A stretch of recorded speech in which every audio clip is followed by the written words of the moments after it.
Court में गीता पर हाथ रखकर कसम खिलवाते हैं। जो भी कचहरी है, कोर्ट है, जो न्याय होता है, तो उसमें गीता पर हाथ रखकर कसम खिलवाते हैं कि मैं जो भी बोलूंगा सच सच बोलूंगा। क्यों? बहुत लोग कहते हैं भगवान कसम, मैं झूठ नहीं बोल रहा हूं। भगवान की कसम खाते हैं। क्यों भगवान की कसम खाते हैं? क्योंकि भगवान ही सत्य है। इसलिए भगवान की कसम खाकर कहते हैं मैं भगवान की कसम खा रहा हूं, झूठ नहीं बोल रहा हूं। ऐसा ही गीता की कसम खाते हैं। इसका मतलब गीता किसने सुनाई होगी? भगवान ने।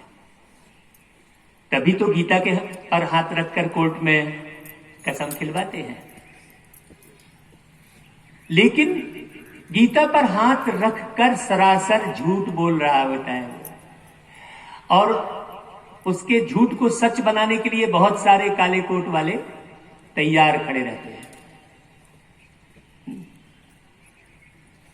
क्यों झूठ बोल रहा होता है? आग के ऊपर यदि आप हाथ रखेंगे तो क्या हाथ नहीं जलेगा? चलेगा। यदि आग के ऊपर हाथ रखने से आपका हाथ नहीं जल रहा है, मतलब वो आग झूठी है, तभी आपका हाथ नहीं जल रहा है। तो गीता के ऊपर हाथ रखकर सरासर झूठ बोल रहा है, मतलब जरूर आज की उस गीता में मिलावट कर दी गई है। सत्य गीता नहीं रह गई है। और गीता पर हाथ रखकर कसम खा रहे हैं, मतलब परमात्मा के द्वारा वो कभी गाई हुई होगी। तो परमात्मा के द्वारा गाई है। तो हमने कल की वाणी में कहा था कि सत्य शब्द किसके आगे लगा है?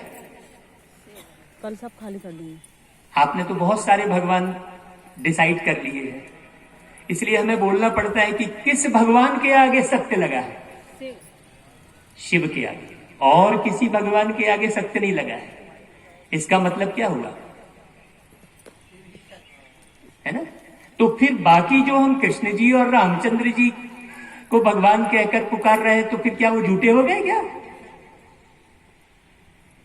नहीं, वो झूठे नहीं हुए, हमारी समझ झूठी है। सर्वोच्च सत्ता कौन है? शिव है। और जो रामचंद्र जी हैं वो आपको मार्ग प्रशस्त कर रहे हैं कि आप इस प्रकार से मर्यादा पूर्वक जीवन जियो। तो जैसे मैंने रामेश्वरम में शिव की पूजा की, रामेश्वरम मतलब राम के भी ईश्वर। राम के भी ईश्वर कौन हुए? शिव। गोपेश्वरम, गोपेश्वरम मतलब श्री कृष्ण जी के भी ईश्वर कौन हुए? परमात्मा शिव। कहते हैं सबका मालिक एक, तो उसका नाम भी एक होगा, उसका रूप भी एक होगा, उसका निवास स्थान भी एक होगा। तो स्वयंभू के न जानने के कारण हम स्वयं को नहीं पढ़ पाते हैं। श्री रामचंद्र जी ने जब लंका पार करने की बारी आई थी, ये लंका जाने की बारी आई थी, ब्रिज बनाने की, तब किसकी पूजा की थी? शिव की। शिव की पूजा की थी। और ये संदेश दिया था कि जो भी मैं प्राप्त कर रहा हूं वो किससे प्राप्त कर रहा हूं? एक परमात्मा, सबका मालिक एक कह रहे हैं। तो सबका मालिक एक मतलब राम का भी मालिक, श्री कृष्ण जी का भी मालिक, तो हम सबका भी मालिक शिव। अब राजा परीक्षित की कथा है आज दूसरा दिन है। पहले दिन हमने आत्मदेव की कथा आपको सुनाई, आज राजा परीक्षित की कथा है। एक एक बात बहुत बारीकी से समझिएगा। जितनी ज्यादा समझ विकसित होगी उतनी ज्यादा शांति आएगी, उतनी ज्यादा स्थिरता आएगी। जब तक जीवन में समझ नहीं है तब तक स्थिरता नहीं है, और जब तक स्थिरता नहीं है तब तक निर्माण नहीं है। अब ये खंबे लगे हैं, ये खंबे स्थिर हैं, तब ये पूरा पंडाल स्थिर है। ये माइक मेरे सामने स्थिर है, तब आपके पास आवाज प्रॉपर वे में जा रही है। अगर ये माइक ऊपर नीचे होता रहे तो क्या होगा? आपके पास तक आवाज पूरी क्लियर पहुंच पाएगी? तो भगवान की आवाज भी क्लियर आप तक कब पहुंचेगी? जब आप स्थिर होंगे। जिंदगी में स्थिरता का बहुत महत्व है। अब यहां पर राजा परीक्षित जी की कथा आप लोगों में से कौन कौन ने जरा पहले सुनी है, वो जरा हाथ खड़ा करे। आपने, और माताओं में? अच्छा, बाकी सब लोग नया सुनेंगे, है ना? बहुत अच्छी बात है। बस आप सार को उठाते चलिए और अपने जीवन में धारण करते चलिए। यहां भी आप कोताही मत बरतना। ये अवसर आपको मिला है आगे कई जन्मों को संवारने का। तो उत्तानपाद राजा मनु का पुत्र है और उसकी 2 रानियां हैं। पहले तो एक ही रानी थी। पहले जो उसकी रानी थी उसका नाम सुनीति था। बहुत अच्छे ध्यान से सुनना, सुनीति। अब सुनीति से विवाह करने के बाद उसने दूसरी शादी किससे की? सुरुचि से। दूसरी पत्नी का नाम सुरुचि। वास्तव में हर एक व्यक्ति की 2 पत्नियां हैं। हर एक व्यक्ति की 2 पत्नियां हैं, एक सुरुचि और एक सुनीति।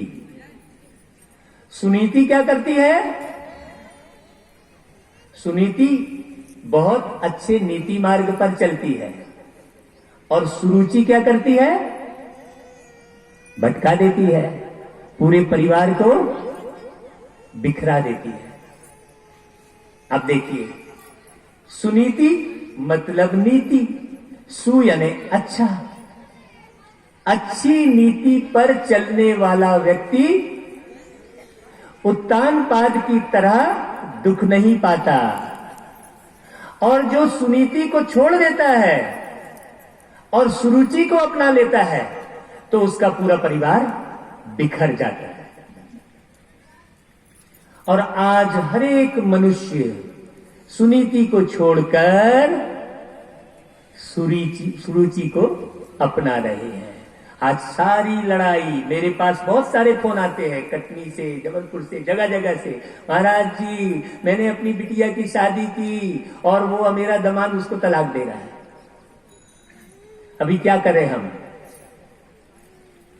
शादी करते हैं सुनीति से और बुद्धि लगाते हैं सुरुचि से, तो सारा गड़बड़ हो जाता है। क्यों माताओं? ये हर घर की कहानी है कि केवल ध्रुव कथा है? बताइए, ये भागवत कथा है कि घर घर की कहानी है?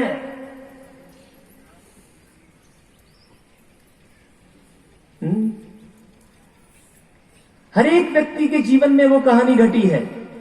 ऐसी कोई माता नहीं होगी जिसके जीवन में वो कहानी न घटी होगी कि उसका पति सुरुचि की तरह आकर्षित हो गया है और उसने पूरा घर बिगाड़ दिया है। नारी ही नारी का घर बिगाड़ रही है। तो अब सुनीति से जो नीति से जो प्राप्त होता है वो ध्रुव की तरह होता है। जो नीति से प्राप्त होता है वो ध्रुव की तरह होता है। और नीति से प्राप्त हुआ सुरुचि पे फंसा हुआ व्यक्ति नहीं अपना सकता है। आज देखिए आप, सच्चाई पर चलने वाला व्यक्ति क्या जीत हासिल कर पाता है क्या? आज जो भी चुनाव होते हैं वो नीति के आधार पर होते हैं क्या? सुनीति के आधार पर होते हैं क्या? नहीं होते हैं। तो प्रॉब्लम समझने की जरूरत है कथा के माध्यम से। अब जो ध्रुव है वो अपने बाप की गोद पाना चाह रहा है, लेकिन सुरुचि उसे बोल रही है कि अगर तेरे को अपने पिता की गोद चाहिए तो तुझे मेरी कोख में जन्म लेना पड़ेगा। तो मैंने बीच में कहा था कि दादी चली गई, फिर कहां से आ गई? दादी का शरीर तो जला दिया, फिर दादी कहां से आ गई? और जो सुरुचि बोल रही है ध्रुव को कि तुझे मेरी कोख से जन्म लेना पड़ेगा, मतलब ध्रुव नाम के शरीर को उसे छोड़ना पड़ेगा। तो किसे छोड़ना पड़ेगा? ध्रुव नाम के शरीर को किसे छोड़ना पड़ेगा? इसीलिए भागवत में पहली कथा कौन सी है? आत्मदेव। अभी सुनते चले जाना आप भागवत कथा को। मतलब किसे शरीर छोड़ना पड़ेगा? तो ध्रुव नाम के शरीर में कौन बैठा है? सुरुचि किससे बात कर रही है? ध्रुव नाम के शरीर में एक आत्मा बैठी है ना।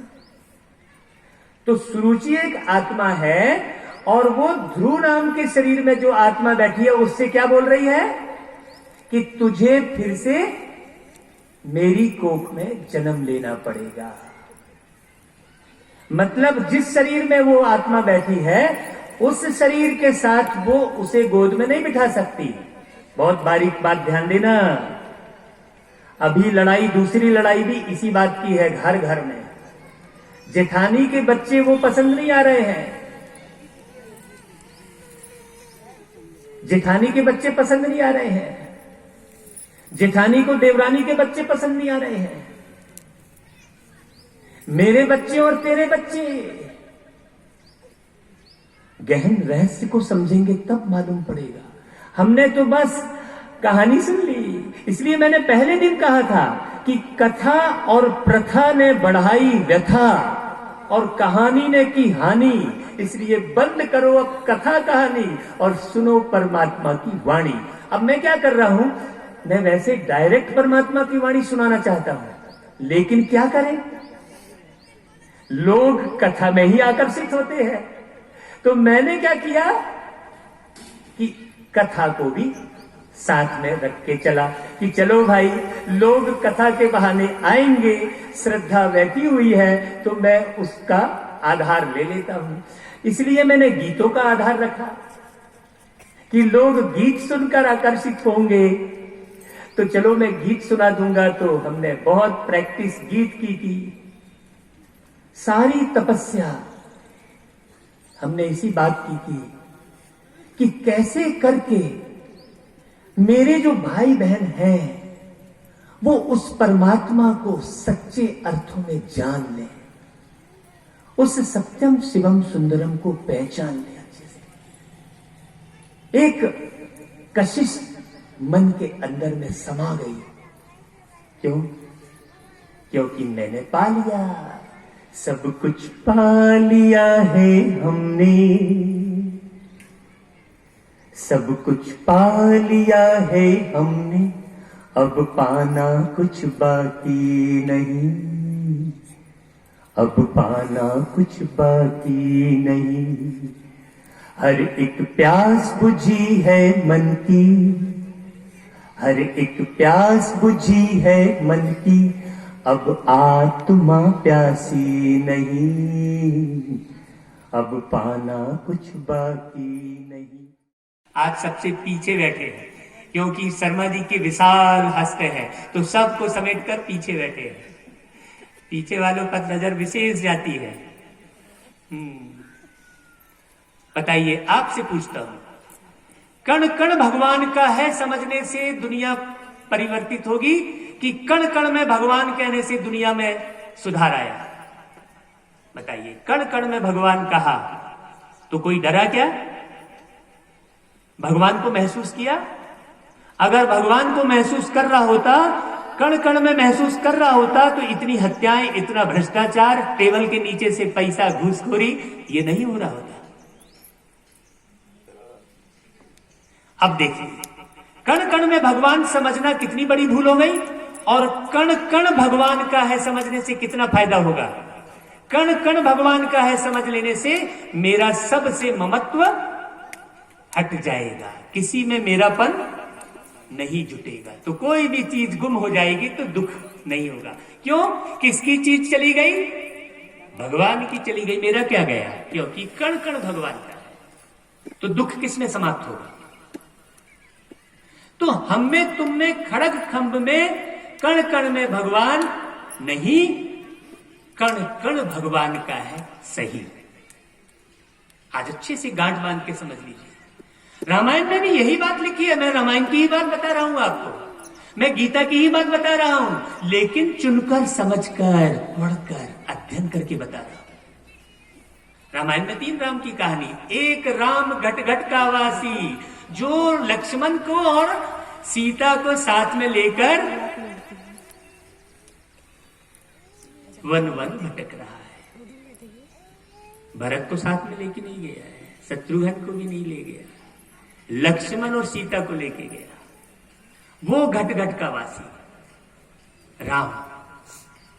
और एक राम त्रेता का राजा, जिसके हाथ में धनुष बाण नहीं है। उसके लिए तुलसीदास जी ने चौपाई में लिखा है, राम राज्य सपने हु दुख नाही। मतलब राम के राज्य में सपने में भी दुख नहीं था। वहां अयोध्यावासी रो नहीं रहे थे, वहां रावण का युद्ध नहीं चल रहा था। तो एक राम त्रेता का राजा, जिसके राज्य में सपने में भी लोगों को दुख नहीं था, उसके हाथ में धनुष बाण नहीं था। जब भय होता है तब सुरक्षा के साधन रखे जाते हैं, और भय नहीं है तो आपका सबसे प्रेम है? भय है तो सुरक्षा के साधन है। मतलब धनुष बाण है, मतलब भय है, किसी से भय है। और ये भय का भूत कहते हैं और भय की बीमारी कहते हैं। तो कानों के माध्यम से ही सारी बीमारी जा रही है। यदि कानों में सुनने का सिस्टम बदल दिया जाए, यदि सुनने की प्रक्रिया को चेंज कर दिया जाए, जो आप सुन रहे हैं उसको चेंज करके नया सुनना शुरू किया जाए, सत्य सुनना शुरू किया जाए। सत्य भागवत अमृत वर्षा लिखा है यहां पर। स्वयं से पूछें और निश्चय करके बताएं कि सत्य भागवत अमृत वर्षा में आप मजा लेने आए हैं कि सजा माफ कराने आए हैं कि राजा बनने की कला सीखने आए हैं। ये हमने बैनर में लिखा है, आप लोग पढ़ लीजिएगा अच्छे से। एक लक्ष्य लेकर भागवत कथा का आयोजन किया है। ऐसा नहीं कि चलो दान मिल जाएगा ढेर सारा तो धन कमा के चले जाएंगे, बिल्कुल नहीं है। आप 1 रुपया भी नहीं चढ़ाइए, स्पष्ट कह रहा हूं। 1 रुपया भी मत चढ़ाइए। यहां ये दक्षिणा, यहां वो दक्षिणा नहीं। दक्ष बनिए, दक्ष, दक्ष बनिए। जब तक दक्ष यानी होशियार नहीं बनेंगे, तब तक आपकी कोई दक्षिणा स्वीकार नहीं होगी। आप बाहर से तो प्रेम प्रदर्शन करते हैं और अंदर में कांटा लगा के रखते हैं। व्यक्ति सोचता कुछ और है, बोलता कुछ और है, करता कुछ और है। जब सोचना, बोलना और करना तीनों समान हो जाएगा, तब सुख पाएंगे। तो एक राम जो घट घट का वासी है, वो कौन है? वो है आत्माराम। आत्माराम सब में, सब शरीरों में एक एक आत्मा है। आत्मा अब कोई भी व्यक्ति पाप कर्म करेगा तो पाप शरीर कहेंगे क्या? कोई भी व्यक्ति पाप कर्म करेगा, माताओं बहुत ध्यान से सुनना, तो पाप शरीर कहेंगे क्या? क्या कहेंगे उस व्यक्ति को? ये पाप आत्मा है, बोले? ये पाप शरीर है बोलते हैं क्या? नहीं, क्योंकि पाप कौन कर रहा है? आप आत्मा पाप कर रहे हैं, जो घट घट के वासी है वो राम, आत्मा राम।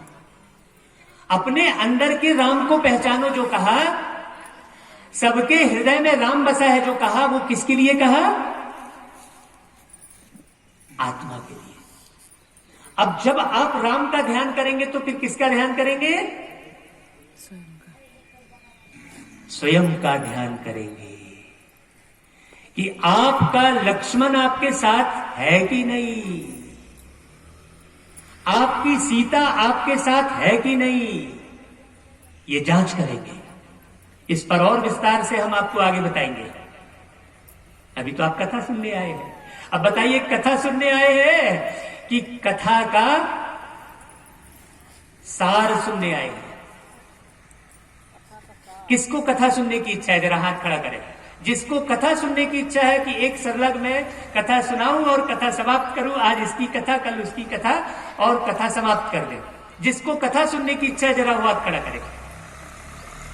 नहीं है, देखो, एक की भी इच्छा कथा सुनने की नहीं है, कथा का सार समझने की है। क्योंकि संसार शब्द में क्या लगा हुआ है?